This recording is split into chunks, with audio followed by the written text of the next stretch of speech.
l'invité de la matinale.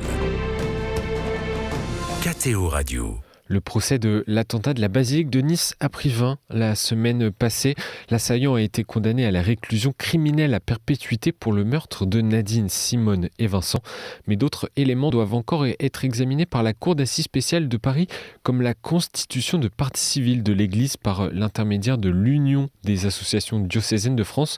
Notre invité ce matin en est l'avocat maître Vincent Asselineau. Bonjour. Bonjour Maxence Éloi. Merci beaucoup d'être avec nous ce matin en studio.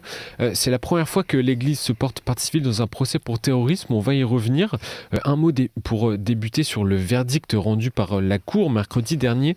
L'assaillant a été condamné à la peine maximale du Code pénal. C'est ce qui était attendu ? C'est ce qui a été requis et je crois que c'est ce qui a été attendu par les familles des victimes. Comment s'est déroulé le procès dont je rappelle c'était la première fois qu'un assaillant terroriste a été jugé? Le procès s'est déroulé, comme vous pouvez l'imaginer, dans une grande tristesse et dans une grande émotion. Parce que les familles étaient là, parce que ça a été très pénible de se remémorer ces faits d'une sauvagerie inouïe. Un petit matin, dans la basilique Notre-Dame de l'Assomption de Nice, où deux personnes étaient rentrées pour prier et où elles ont été massacrées, pour l'une d'entre elles presque décapitées. Et le sacristain qui a voulu leur porter secours a été lui aussi assassiné. Donc c'était difficile, c'était lourd. Ça l'était d'autant plus que l'assaillant est resté dans un mutisme quasi complet pendant de nombreuses journées et qu'il a assumé et revendiqué ses faits in fine. Il l'a quand même reconnu quelques jours avant la fin, ouais. Maître, l'Église s'est donc constituée partie civile. Dites-nous ce que cela signifie juridiquement parlant. Bien sûr. L'Église s'est portée partie civile, c'est-à-dire qu'elle a sollicité, elle a réclamé le statut de victime devant la justice de la République. Alors ce n'est pas une nouveauté pour les diocèses, puisque vous vous souvenez que le diocèse de Rouen s'était porté partie civile pour l'assassinat du père Hamel. Et cette fois-ci, le diocèse de Nice, bien sûr, s'est porté partie civile pour l'assassinat de Nadine, Simone et Vincent. La grande nouveauté, c'est que l'Union des associations diocésaines de France, c'est-à-dire l'Église de France, s'est constituée partie civile eu égard au retentissement national dans la France tout entière de ce triple assassinat. Est-ce que cette demande a été acceptée ? Cette demande est en cours de délibéré, c'est-à-dire que la Cour nous a accueillis et nous avons pu effectivement poser des questions, plaider ce dossier, expliquer quelle était la peine de l'Église, qu'elle était meurtrie, expliquer les changements, l'avant et l'après 29 octobre 2020. Mais la Cour n'a pas encore statué, pourquoi ? Parce que la Cour est obligée d'examiner l'ensemble des dossiers des parties civiles qui étaient très nombreuses et la décision sera rendue le 16 mai prochain. Ça arrive souvent que ce soit décidé, que la décision soit donnée après le verdict ? Oui, c'est assez fréquent, surtout dans les affaires de terrorisme, parce qu'il y a des dizaines et des dizaines de personnes qui se portent partie civile. Il y a bien sûr les membres de la famille des victimes, mais il y a aussi les policiers, il y a des associations, et en l'espèce le diocèse de Nice et l'Église de France. Et que font-ils démontrer à la Cour pour être partie civile lors d'un procès, en tout cas pour que ce soit reçu par la Cour ? Eh bien, il faut démontrer son préjudice.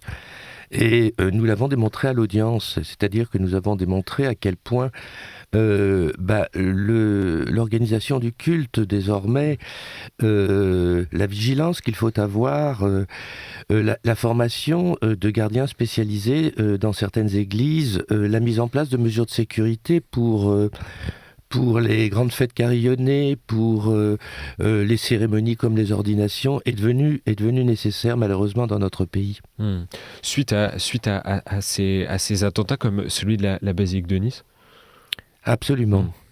Je vous rappelle que l'attentat de la basilique de Nice fait suite à de nombreux attentats, c'est-à-dire qu'il y a eu l'attentat à Saint-Étienne-du-Rouvray contre le père Hamel et un paroissien, mais avant il y a eu des tentatives d'attentats à Villejuif.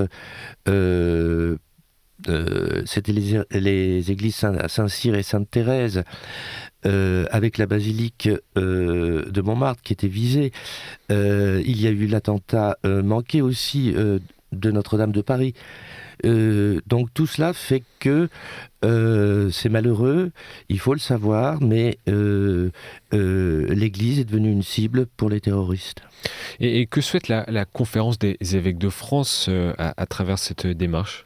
La conférence des évêques de France veut simplement porter la parole des catholiques français. Elle veut dire l'émotion des catholiques, le fait qu'ils soient meurtris, le fait aussi que les catholiques n'ont pas peur que les églises restent ouvertes, mais qu'ils sont contraints de rester vigilants, qu'ils sont contraints de s'organiser différemment. Et que dans un pays comme le nôtre, et en cela la conférence des évêques ne parle pas simplement pour l'Église catholique, mais pour toutes les églises, dans un pays comme le nôtre, se vivre ensemble est atteint. Et c'était la raison de la constitution de partie civile de l'Église. Pour le curé recteur de la basilique qu'on a reçu mi-février dernier dans la matinale, comme pour monseigneur Éric de Moulin-Beaufort, la qualification d'attentat terroriste en raison de la religion ne faisait pas de doute. Pour autant, ça n'a pas été retenu par le tribunal. Pourquoi ?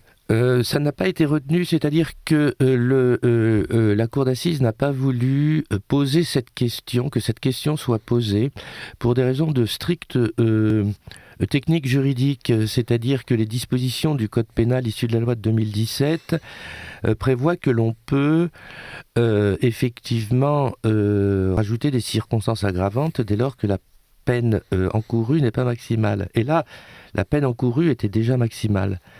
C'est ce qu'a retenu la cour d'assises, ce qui est contestable en soi, ce n'est absolument pas mon avis juridique, mais les décisions de justice, on les respecte toutes ou on les respecte pas, et l'Église les respecte toutes. Et le fait que la constitution de partie civile soit in fine acceptée et recevable par le tribunal pourrait montrer au final que ce qualificatif d'attentat terroriste en raison de la religion, en fait, est acceptable, mais en tout cas louable et vrai dans les faits.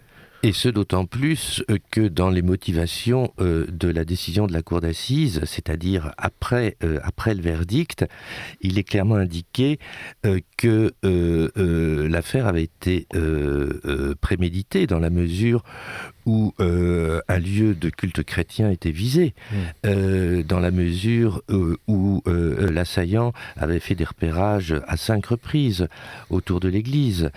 C'est écrit dans les motivations. Donc l'essentiel aujourd'hui, c'est de savoir que la cour d'assises, dans ses motivations, a déjà retenu que l'église était visée par l'assaillant. Ces dernières années, vous l'avez dit, il y a plusieurs attentats qui ont ciblé des lieux sacrés, en tout cas des tentatives. Est-ce que la liberté religieuse est attaquée également ici ? Nous sommes dans un pays de liberté et dans un pays de liberté de religion. Ça date de la Révolution, c'est la Déclaration des droits de l'homme et du citoyen de 1789, reprise par l'ensemble des régimes qui se sont succédés, c'est-à-dire la Restauration, les 2 empires et nos 5 républiques. La liberté de culte, elle existe et elle doit être protégée, et l'État s'attache à ce qu'elle soit protégée. D'où sans doute cette décision qui a été rendue. Et que représenterait, non pas pour l'Église, mais pour les catholiques, que cette demande de partie civile soit acceptée ? Eh bien, c'est très important parce que l'Église de France sera déclarée victime. Et l'Église de France pourra ainsi faire valoir à tous les niveaux, dans les médias, devant tous les responsables politiques, religieux, que quelque chose de très important et qu'il faut veiller effectivement à cette liberté religieuse et à l'exercice du culte. Et qu'il y a des conséquences, vous en avez parlé, pour toutes les fêtes, qu'il y a des conséquences de ces attentats et cette reconnaissance participe aussi à ça ? Bien sûr. Et un dernier mot pour conclure cette interview, maître Vincent Asselineau, pour les familles des victimes et les paroissiens de la basilique, c'est une page qui se tourne avec la fin de ce procès. Vous, personnellement, qu'est-ce que vous gardez en mémoire de ce procès ? Je garde en mémoire les déclarations du père Franklin Parmentier, curé recteur de Notre-Dame de l'Assomption, qui ont été d'une émotion totale, d'une grandeur d'âme absolue. Il a bien expliqué que c'était insupportable que de tels actes puissent se faire dans un lieu de culte et dans une église catholique en particulier. Et il a été... là où il a été le plus émouvant, c'est lorsqu'il a dit qu'il était croyant et qu'il était prêtre, et que par conséquent, il pensait que l'assaillant pouvait être plus grand que le mal qu'il a fait. La notion de pardon. Voilà. Qui est importante. Il était passé sur notre antenne pour nous parler de ça. C'était un moment fort. Je vous remercie en tout cas, maître Vincent Asselineau, d'être venu ce matin dans les studios de KTO pour nous parler de la fin de ce procès où l'assaillant a été condamné, je le rappelle, à la réclusion criminelle à perpétuité et où la Cour doit encore statuer sur la recevabilité de partie civile de l'Église de France. Je rappelle que la décision de la Cour d'assises spéciale de Paris sera rendue quand ça ? Le 16 mai prochain. Le 16 mai prochain, on va suivre ça, donc afin de savoir si l'attaque était bel et bien une attaque en raison de la religion. Encore merci, maître Vincent Asselineau, d'être venu dans les studios de KTO ce matin. Je vous en prie, merci à vous.